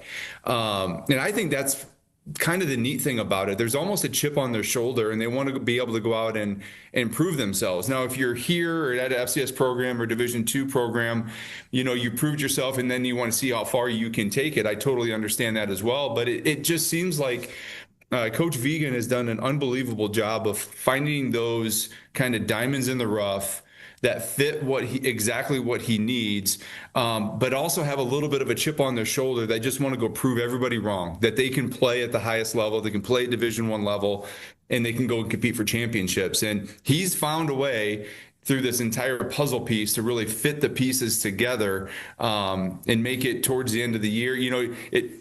Football season's a long year, and he's found a way that over the course of the season to put it all together, to have it meld together, and it comes out at the end with a championship. And so I'm super proud of him, but still kind of amazed at how he's able to do it all as well. Yeah, Costello joining us here on Nuanez Now 102.9 ESPN Radio. It is our ESPN Roundtable, probably presented by Stockman Bank. Stockman Bank is Montana's brand of banking. I think it also proves that winning matters, right? I mean, like I talked to Chris Long about this. I said, how the heck did you make it from Philadelphia to Rutgers to Montana State? He said, hey, well, first of all, I wanted an adventure and I wanted a chance, but also I saw those guys went undefeated last year, so I wanted to go and win some games, right? So I think that's one thing that we're continuing to learn. Like you look at Indiana, even at the top level. Indiana certainly has talent, but it's experience and coaching and the mentality that got them over the top, right? Like they have no 5-star recruits. You and I were on the sideline in Eugene. I mean, Oregon's got like 90 5-star recruits. We're looking at each other like, what is going on? So I think it's sort of reinforcing like what we want to be true about college sports still, which I think is actually refreshing, even though there is so much tumult going on nationally. Well, and I found myself actually cheering for Indiana because of that, you know, and Commissioner Wistersill says it all the time. You know, we feel like we're the purest form of college athletics, and we have more student athletes that stay here longer. You want them all to graduate from here, and we know that you're not going to get 100%. It's just not possible. But what you see on the field is what college athletics is supposed to be about. And as you looked at the FBS level, I just found myself cheering for Indiana just because of that, and because of the how they fit their roster together and how they develop their players, obviously with Signetti and kind of where he came from, obviously playing in the FCS playoffs there as well. I think there's just a lot of ways in which you can win. And trying to do it the right way has usually is the best way, and that's the one thing I can say about Coach Vigen. He does things the right way. How do you, in your role as athletic director, how do you sort of maintain, or at least try to maintain, that purity while also sort of leaning into the realities of the situation? I mean, you guys are diving into revenue sharing now. You do have some NIL going on. You sort of have to do that sort of stuff. So how do you manage that, balancing, sort of maintaining the purity and also keeping up with the Joneses, so to speak? Yeah, well, I think first and foremost, it comes to their building the student athlete experience at Montana State to be the best that it can possibly be. And I truly believe that that's been our foundation. When we looked at facility enhancements, the first question is, how is this going to impact the student athlete experience? How is it going to make them better? And over the course of the last 10 years, we've added about 25 new positions to our department. And I would say 95 to 99% of those are geared towards that student athlete experience. It's academics, it's strength and conditioning, athletic training, the sports psychologist, our relationship with Bozeman Health and our team physicians. All of those positions and personnel within our department are all supporting and servicing our student athletes. And I think that's where you get to where student athletes, they have such a good experience here, they want to stay. All of a sudden, you might get this dollar figure thrown in front of you, but it becomes really hard to leave because of what your experience is here, and you're achieving your goals. So why would you go somewhere else and start over? And I think that's truly been our bread and butter, is working with our programs to make sure that we provide the right things for each of the programs to be successful. And then, of course, we have to partake in the new legislation, and we have to partake in rev share and do some of those things. But I think what we're finding out is we don't have to do it at a level that some of these other schools are doing, because we're really taking care of home base, and our student athletes feel that they can get everything that they want in their experience accomplished here at MSU. When it comes to some of those support staff positions, that's so interesting, because I think that you can see it, strength and conditioning for sure. I've been working on this big profile on Sean Heron that I'm going to drop eventually. I've just been writing it for so long because it's so interesting. I think I've heard you talk about it on many, many podcasts. Right, because he's such an interesting guy, and he's had so much impact on so many different people, right? But when it comes like the psychology part or the nutrition part, how do you sort of gauge proof of concept? Is that through talking to the athletes? Is that just your own personal observation? Like, how do you see that these things are working and that it is worth the investment? Yeah, well, one, I think, Coulter, it's results, right? So you're looking at the results in competition, and obviously we've had a ton of success over the last 10 years. But it's also, to your point, it's talking to student athletes and it's talking to the coaches to make sure that what we have is, one, the right number? Are we focused on the right things? And really, if we don't have it, what is it that we need and how do we go get it? It's, student athletes just in passing, but, we're in the season right now where as we have some of these seasons end, we do our senior exit interviews. We survey all of the student athletes when their season is over, trying to find those bits and pieces to see, hey, things are going well, but what don't we have that maybe where we could be better? And a lot of that information does come from the student athletes because they're in this thing day to day and they know exactly what we want, maybe what we don't have, or maybe what they've seen some other schools have that they would like to have here. And so it's, trying to stay in tune with everything that they're dealing with. And then also, talk as always, talking to the coaches to make sure that we can match vision to vision and get things accomplished. Is there anything on the horizon that maybe you want to add, or anything that you think could continue to enhance that athlete experience? Well, I mean, there's always going to be, I think, some facility, upgrades and things. I think there's always going to be things on the horizon. I mean, we're watching the Olympics here right now. There are always new things that happen after Olympic years, like rehab modalities and things where we can truly maybe speed up recovery of injuries or just being sore, right? Those things I'm always very, very interested in and trying to keep in line with kind of what the trends are and what those next things are. I think that's where our relationship with Bozeman Health and Bridger Orthopedic really comes into play. But then, yeah, I mean, I think the beauty of athletics is a lot of times you don't know what's around the corner. Certainly. And in athletics, there aren't a lot of new ideas. There are a lot of tweaked ideas and stolen ideas that you make it work for yourself. And I'm very curious to see, coming out of an Olympic year, to see kind of maybe what some of those things are. Leon Costello, Montana State Athletic Director, joining us here on Nuanez Now, 102.9 ESPN Radio, as well as SWX Montana Television and the ESPN MT app.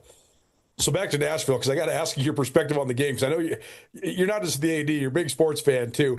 That must have been excruciating for you to watch it. I mean, because Montana State in pretty good control for the first three quarters, and then chaos and pandemonium. I mean, that was one of the craziest fourth quarters and overtimes I've ever watched. So yeah, it's I've been through a lot of different sporting events. One was in 2016, Game 7 of the World Series. The Cubs finally get over the hump, and what a crazy, crazy game that was. I go back to the game in Missoula and the fumble on the 1 yard line, and just where the emotions were in that game. This one was a little bit different because I had my kids on the sideline with me, and all three kids were on the sideline. So they kind of took my mind away from the game a little bit. But, we got through halftime and we just got done with a 3-play drive to go up, 14. And I was just like, it feels good, but there's always, you have a whole second half. And I went up to the suite level. I ran into people on the field, getting to the suites, up in the suites, and they were all high-fiving and congratulating people. And I'm just like, guys, this is not over. Like there is a lot of game left. I had no idea what it was going to turn into. But I can tell you, the fourth quarter was excruciating. And I pace a lot on the sidelines, and I wore a hole, I think, in that turf, just kind of walking back and forth. And I'll never forget, it was in overtime, and it was fourth down, and one of my sons was kind of against the wall, had his head down, couldn't watch. And I just said, hey, just got to make a play, right? We just have to make a play. And in my mind, I'm freaking out too. But having them there really calmed kind of my nerves, because I wanted to really take care of them.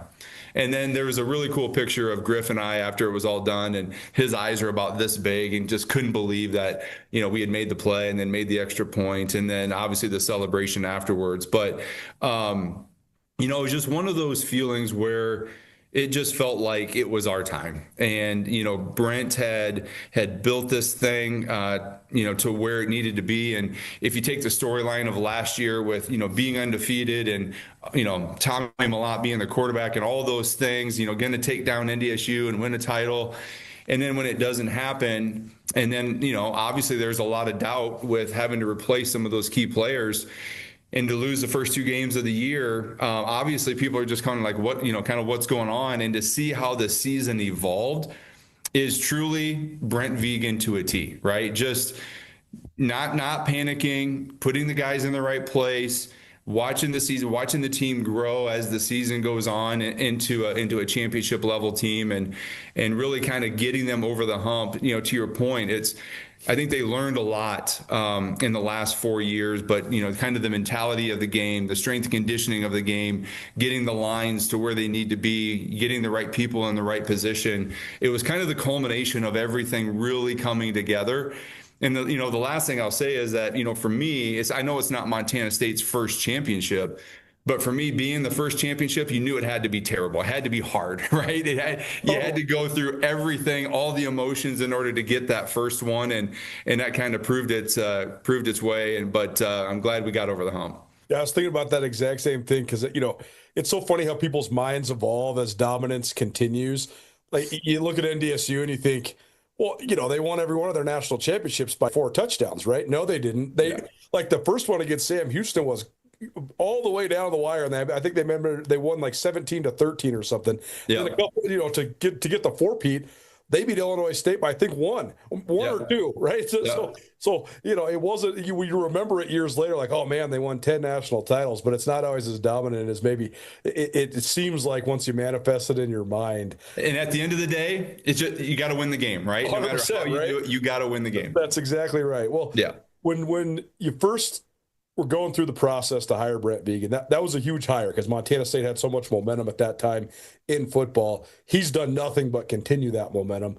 But what did you see in him then that then maybe came to fruition with the championship last month? Well, there were a few things. One being from a championship pedigree and a player at NDSU, and then a coach at NDSU, and then taking that to the FBS. He had a chance and was kind of in the mix to stay there and potentially be a head coach at NDSU, but he wanted to go with Coach Bowl, and he wanted to get that experience at that level. Well, what I think it did is it really expanded his recruiting basis. And to be able to come and recruit where we are, obviously NDSU is really Midwest, it's upper Midwest. But with where we have to recruit, that Wyoming experience, I think, proved to a T like where he could go and get players. And then obviously Brent was on the offensive side of the ball. And to me, that was highly important with where our program was at the time. The ebbs and flows of coaches right here at MSU, and I wasn't here for Coach Ash, but I was at South Dakota State when we played them, and highly offensive teams, a lot of shootouts with them, and then you get Coach Choate here, and it's just a defensive mentality. And my hope was that we could take that defensive mentality and hold on to it and harness it, but also bring in an offensive mind and really kind of mix those two things together. And to me, that's kind of what I've seen, right? It's a lot of creativity on offense, even with, a lot of different kind of players at different positions, just recruiting a lot of athletes that can go do a bunch of things on the field and, holding teams to not very many points. And so you can go score a bunch and not give up too many. And that's a formula for winning a bunch of games. And, I think when interviewing him, Molly came with him, and you could just tell, the kind of couple that they were, and obviously didn't know the kids quite yet. But when we got him here, we all know the kind of coach he is right now. But having the family here integrated in the community is really kind of icing on the cake, because they're unbelievable people. People around here love them, and it just has fit like a glove, really, him and Molly and the entire family and what they've been able to do here in Bozeman. So fortunate to be able to get him. I think right time, right place for both of us. And, it's been great to work with him over the years as well. Well, certainly. And also just so fortunate probably to hang on to him too, right? So Right. tell me about that element, because I mean, like he always says, this is just going to be the way it goes with the way that the calendar works, right? If you're in the FCS playoffs, the coaches that are coaching are going to be the guys that are getting talked about for the people that aren't playing anymore. Right. But he's been able to handle that pretty darn well. So what have you thought of how he's navigated that, and how does that sort of impact your seat? And you must be happy that he stayed and brought you a national championship trophy. Yeah, for sure. And it's never a surprise. And we kind of just operate. That's how I operated with President Cruzado, and I operate with President Testman. As I don't want there to be any surprises. And if there's news, if there's information, I want them to hear it from me. And that's truly what I ask of our coaches. I want our coaches to be able to have an open dialogue with me, not be afraid to come to me and tell me that, hey, I got this phone call from so-and-so and they're interested. When you have good coaches and you have good programs and they're winning, they're doing great things, they're going to get phone calls. It's just going to happen. The worst scenario is you have a coach that never comes to you and says, hey, somebody's not looking at me, or they're not coming to you talking about those things because they're probably not having success. You want the coaches to be able to come to you, but then it's on us then to, again, like we talked about with the student athletes, it's on us to provide the environment for the coaches to feel that they can accomplish their goals here at MSU with how we support them and what we have around, what we put together around them. And I do feel like all of our coaches feel they feel supported, and they feel supported like they can go out and win a Big Sky championship in whatever it is that we compete in. And that's the mentality that I want to have here. And then in some of the sports like football, you want to be able to set yourself up to go and win a national championship. And I think getting over the hump there, hopefully has helped our entire department, think that way. We've had a lot of success, but I want more of our programs to be able to knock the door down and win those conference championships, and then have your teams participate in the national championship. So it's really about, I don't want to dread trying to hang on to coaches, because I think if they're getting calls, it means our programs are in really, really good spots.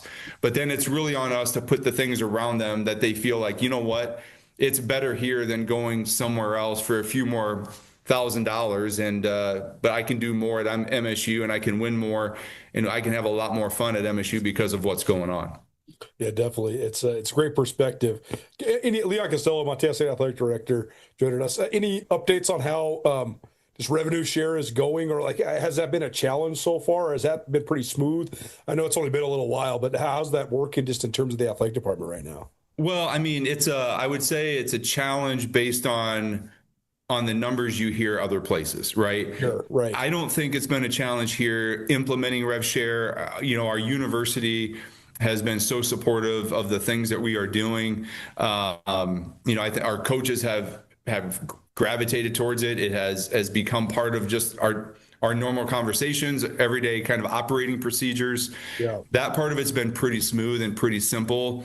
The hard part is when you compete at a national level, you got high quality student athletes that are getting looked at and recruited by schools that can afford to pay them what we can't pay them. That's when it becomes very interesting. I feel like there should be more transparency in those numbers. 'Cause I know there has to be. Like the NIL stuff and all the revenue share stuff, it has been sort of like if I wanted to get Montana State's athletic department budget, I could just email over to you guys at the school and I could get it. Like that's a thing that's public information, right? Yeah. But nobody knows what anybody else's stuff is. And then you hear these numbers and you're like, is that possible? I don't think that that's possible, but that must be so mind bending, right? When you're trying to come up with competitive numbers to keep guys around, and then you hear that they're getting 7-8 figures. You're like, it just seems like there should be some transparency behind it.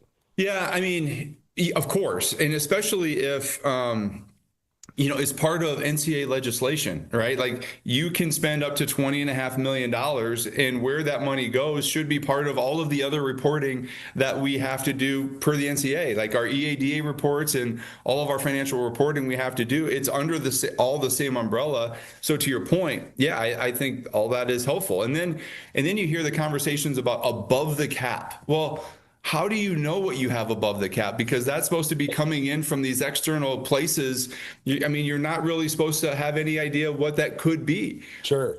But that's being promised. And so there's still work to do when it comes to, how this is all going to shake out. And, obviously there are a lot of smarter people that are working on this outside of me, but we still have work to do when it comes to putting the parameters around what this all looks like moving forward. My hope is, and I feel like we're getting better, but it's just never fast enough, right? It just feels like it takes a long time to really get, kind of this big vessel called the NCAA and all its member institutions to the right spot.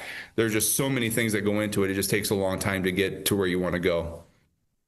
Well, last thing for you, no need to comment on the actual specific schools, but the wide world of college football continues to evolve, and it's particularly volatile out west, right? I mean, just because of the sort of dissolution of the Pac-12 and now the sort of rebuilding of it, and then the dominoes that have fallen from that. I know you've said for quite a while now that you just want to have Montana State in the best position possible when the opportunity arises, if the opportunity arises. Is that still sort of the strategy for Montana State? What if you just think of your position right now as the defending national champions in FCS football? Yeah, I mean, I would tell you, we've done a really good job of focusing on internal, right? Focusing on ourselves and putting ourselves in the best possible position to win championships. And I think it's not just in football, it's proven itself across the board with all of our sports as they've, hit historic marks over the last 10 years. They've had the most success that we've ever had when you're in terms of conference championships, All-Americans, qualifications to the NCAA championships. We've had more of that here in the last 10 years than any other time in our history. And to me, that's a sign of strength. But you always are keeping an eye on what's going on around you. And I think to your point, it's especially volatile out here in the West just because you still have two major conferences that are in a lawsuit together. And the shakeout of that is going to determine a lot of what happens west of the Mississippi. And so, of course, we're kind of keeping an eye on that. And we have these conversations, open conversations in our ADs meetings in the Big Sky all the time. And it's, Tom Wistrcill is not afraid to say, look, if it goes one way or the other, our conference might look different, down the road. And I think that's what's made the Big Sky so strong is that we're not afraid to sit down and have these conversations and talk about what could happen. We've always prided ourselves here at MSU. You want to plan for success. I think we've done a really good job in the Big Sky. Is we communicate so much. We're planning for what the next thing is. And yeah, I mean, you never have a crystal ball. You never know what's going to happen around each corner. But I really feel like we're in a really good spot with the Big Sky, with the leadership we have, with the schools we have, and now adding a couple more teams because I look at my friends over in the Summit League, and I think they're going to have 14 conference basketball games next year, and we're going to sit here and have 20. When you think of just making up a conference or a full season schedule, it's hard to go out and get and schedule those games that are not conference games, those non-conference games. And so the conference has really set us up in a place to be very successful and very appreciative of where we are. But I can tell you that we're not done competing, and we're going to continue to put ourselves in the best possible position to win these championships. And to me, that's the best thing for Montana State at this current time.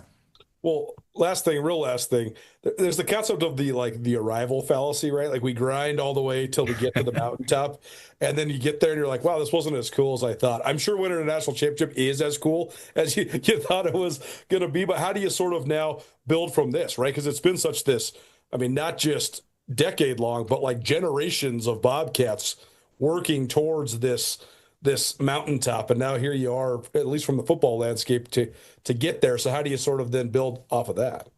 Well, I look back and when we hired Coach Vegan, and it was about winning conference championships and then ultimately winning a national championship. And there's been 41 years, obviously, since we've done that. There have been so many people that have had their hand on it, trying to help us get to that point. And yeah, I mean, climbing the mountain the journey is the fun part, right? Is getting to that point. And then when the time comes and the celebration's happening and you're on the field, I mean, there is no feeling like it. I left South Dakota State before they, won there too. And watching your friends go off and do that is something that you want to do yourself. And then when you get there, now the mindset is we're going to enjoy this, right? We're going to enjoy it for as long as we can. But then the expectation changes to how do we maintain? How do we continue to build so that we can turn ourselves into the next NDSU? Why can't we, stack multiple national championships? Because I do feel like we have things in place, but you can't get complacent, right? Because people are trying to do the same thing that you're doing. We just got to make sure that we keep putting ourselves in the best possible position to be in that position every single year. And so I think it's just a little bit of a switch in mindset is, hey, we don't have to win that first one anymore. Now we have to win another one. And that to me, just coming out of my mouth sounds a little weird because I'm not used to, having it be that we are the national champions. But now that we are, it's about maintaining and winning more than just one. Yeah, we appreciate the time as always, and we'll probably see you down the road here in Boise, but thanks for joining us here today. Sounds great. Thanks for having me. ESPN Roundtable probably presented by Stockman Bank of Montana. Stockman Bank invites you to experience the Stockman difference. As a family-owned community bank with locations throughout Montana, Stockman Bank committed to enriching the lives of Montanans and helping communities succeed. What that means to you is your money stays in the local economy, supporting your friends and your neighbors. Stockman Bank, Montana's brand of banking. We'll hear from Jocelyn Land, a newcomer to the Lady Griz. Next, keep it right here, 102.9 ESPN Radio.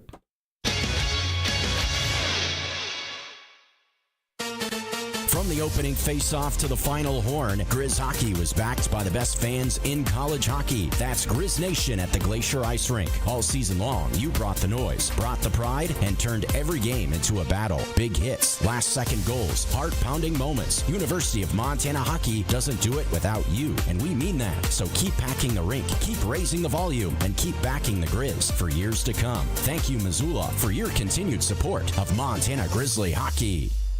Checking in with Ryan and Lucy for the Big Sky Documentary Film Festival, happening February 13th through the 22nd. We have a great lineup of music docs this year. We've got an incredible doc about Sun Ra, another about young hippies on Dead and Company tour, as well as a doc about Vic Chestnut. We have a beautiful film about Chet Baker. We also have a film about Professor Longhair, a film about Benjamin Smoke, and Little Feat, the documentary. For more information, visit bigskyfilmfest.org. Lifestyle changes can be tough, but you don't have to do it alone. The Diabetes Prevention Program connects you with others who share your goals and helps you build healthy, lasting habits. Participants have cut their risk of diabetes by more than half, and even more for older adults. Smoking and vaping also increase your risk for diabetes and heart disease. Get free quit help at quitnowmontana.com or call 1-800-QUIT-NOW. To join the Diabetes Prevention Program at Missoula Public Health, call 406-880-5344 to register. While winter may slow things down, the team at Black Mountain Lawn is still hard at work across Missoula. All winter long, Black Mountain Lawn helps Missoula homeowners with junk removal, tree trimming and removal, demolition work, grading, and draining fixes, plus landscape planning and estimates for spring. Winter is the perfect time to get ahead and beat the busy season. Visit blackmountainlandscaping.com, call 406-529-0793, or email Dave at blackmountainlawns.com to schedule a winter estimate. Hey, it's Colter Nuanez from your favorite daily sports talk show, Nuanez Now, and I want to buy you a meal on your birthday at Paradise Falls. If it's your birthday, head on over to Paradise Falls at 3621 Brook Street, and I will buy you a birthday entree. All you have to do is go into the family-friendly Missoula favorite, present your ID, and the entree is on me. Birthday meals courtesy of Nuanez Now at Paradise Falls, a family-friendly restaurant serving breakfast, lunch, and dinner. If it's your birthday, head over to Paradise Falls, Missoula's coolest hotspot. All Nations Health Center is committed to keeping you vibrant and full of energy by supporting your physical, mental, and spiritual health. All Nations Health Center in Missoula offers a variety of services to the Indigenous and non-Indigenous people of Western Montana. All Nations offers primary care doctors, behavioral health services, mental health counseling, and even dental. All Nations currently serves more than 2,000 registered clients who are proud Indigenous people. For more information about how All Nations Health Center can help you, visit allnations.health. It's Nuanez Now on 102.9 ESPN Missoula. Watch the show statewide on SWX Montana Television.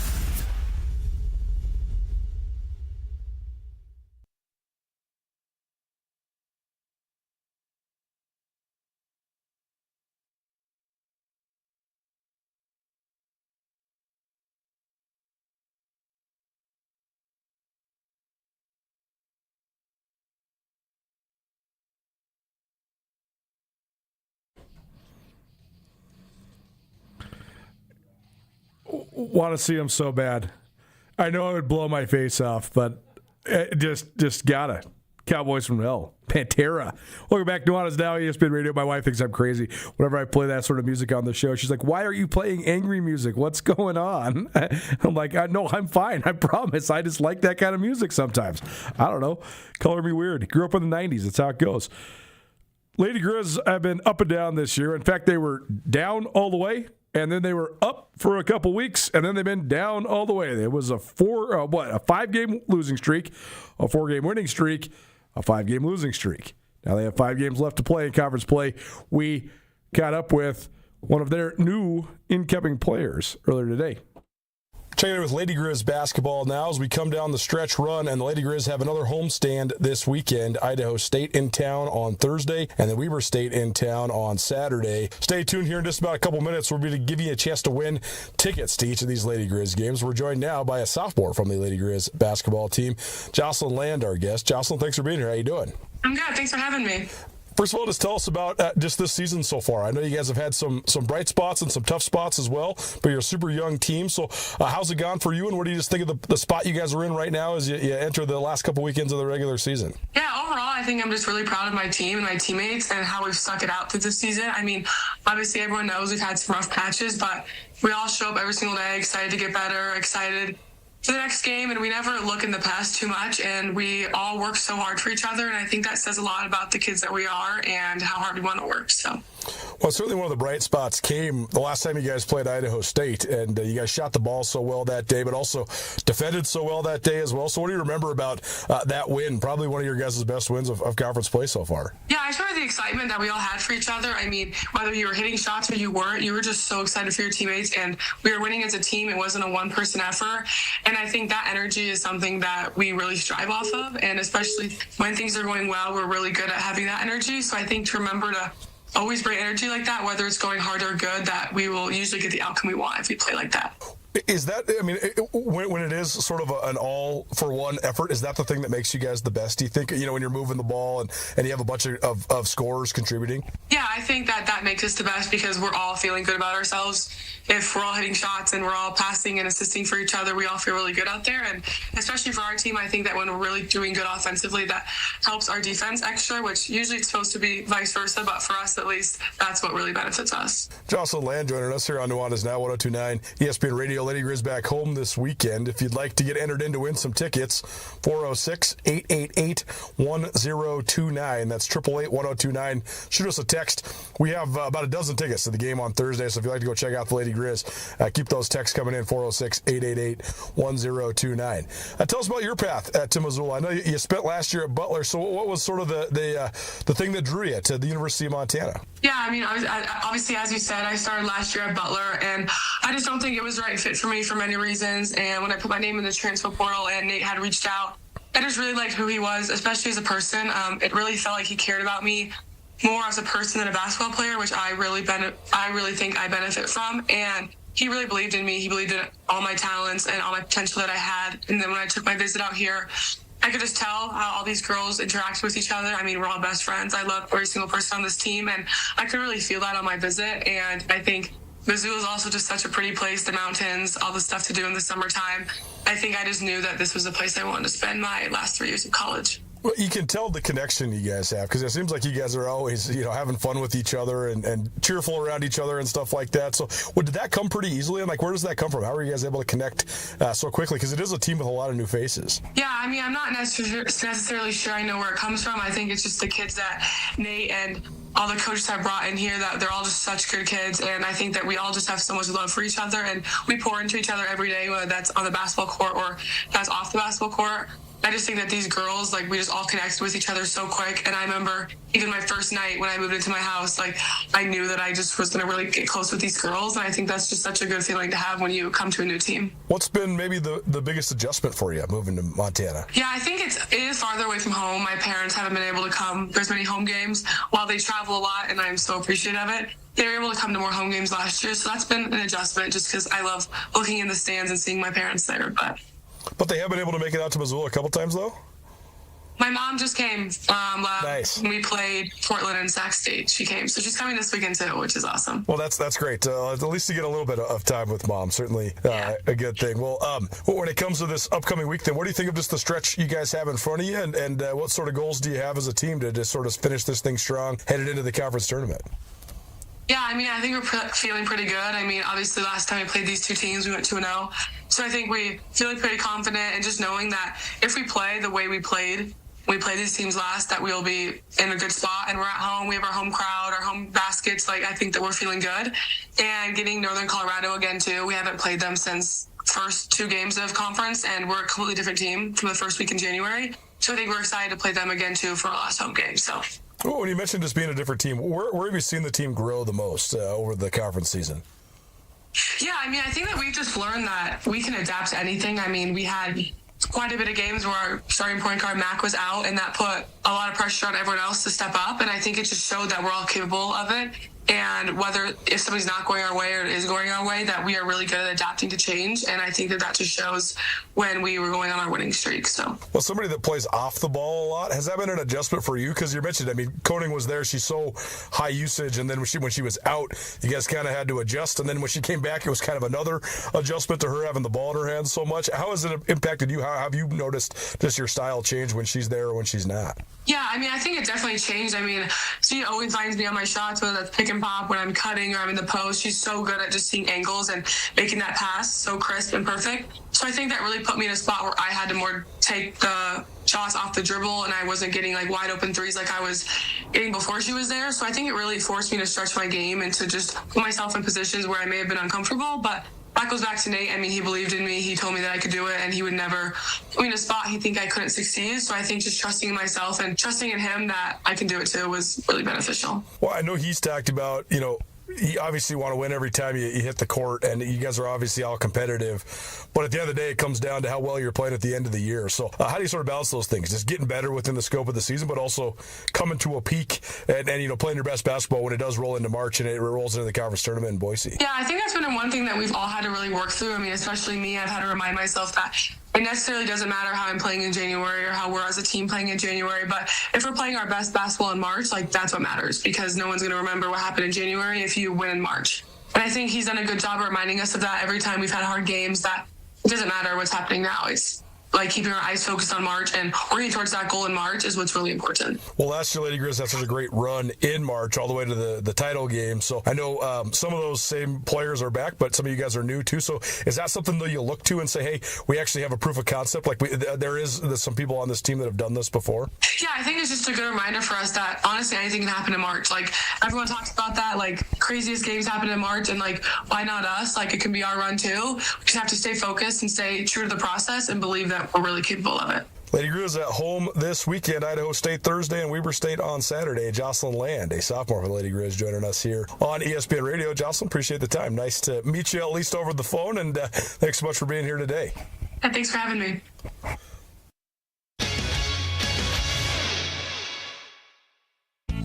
Axman is doing some spring cleaning. Our in-stock Viking hot tubs are priced to move to help make room for new hot tubs. $1,200 in savings, including free installation, or take advantage of 24 months 0% financing.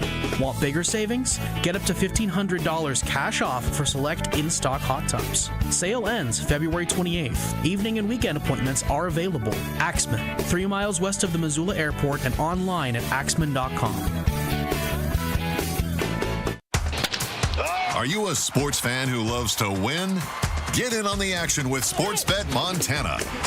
Bet on collegiate and professional baseball, football, hockey, basketball, and more, all while keeping the money right here in Montana. It's easy and secure on our kiosks and mobile app. Head to your favorite Sportsbet Montana retail location to catch the game, place your bets, and celebrate your wins. Sportsbet Montana. Learn more at sportsbetmontana.com. I I had some health concerns, so I decided to have the Healthy MRI full body screening at Montana Imaging Center. This screening can detect cancer and other conditions and disorders early. I had the most amazing experience with Dr. McHugh and his staff. Any nerves I had going in melted away. I received my results within minutes of getting out of the machine. Dr. McHugh reviewed everything with me, and I left with peace of mind knowing that I'm okay. I even learned things that made me feel optimistic about my health. Visit MontanaImagingCenter.com to book your Healthy MRI today and feel great about tomorrow. Hi, I'm a student at Valley Christian School in Missoula. At VCS, we're more than athletes. We're leaders, teammates, and people of faith. Valley Christian School, driven by faith, united in purpose, and always for His glory. Valley Christian School offers biblically based education from 3-year-old preschool through 12th grade, preparing students for life, not just the next test. Learn more about Valley Christian School or schedule a tour at valleychristian.org. Valley Christian School, home of the Eagles, driven by faith, united in purpose, one mission for His glory. The Press Box is the place to watch all your favorite sports. In the heart of Griz country, Press Box has great food and drinks with happy hour and lunch specials every weekday. Don't forget, Press Box has the best happy hour deal in town, Monday through Friday, between 4 and 6, $3 draft beers. That's right, any draft beer at the Press Box, from domestic light beers to IPAs to everything in between, $3 drafts between 4 and 6, Monday through Friday at the Press Box. Press Box also has 2 sports bet machines, so you can always get your bets in before the game starts. The Press Box on Broadway and Van Buren in Missoula. Red's Bar is a beloved institution in downtown Missoula. Whether you want to watch a game, enjoy a cold beer, spend time with friendly faces, or simply wind down, the welcoming atmosphere and wonderful staff at Red's will make you feel right at home. Red's features 14 HD TVs and 2 full-service bars. Stop by and grab a beer with friends while you watch your favorite team play, and check out the extensive collection of awesome sports memorabilia. Red's Bar in downtown Missoula, the friendliest sports bar in town. This is Nuanez Now on 102.9 ESPN Radio Missoula.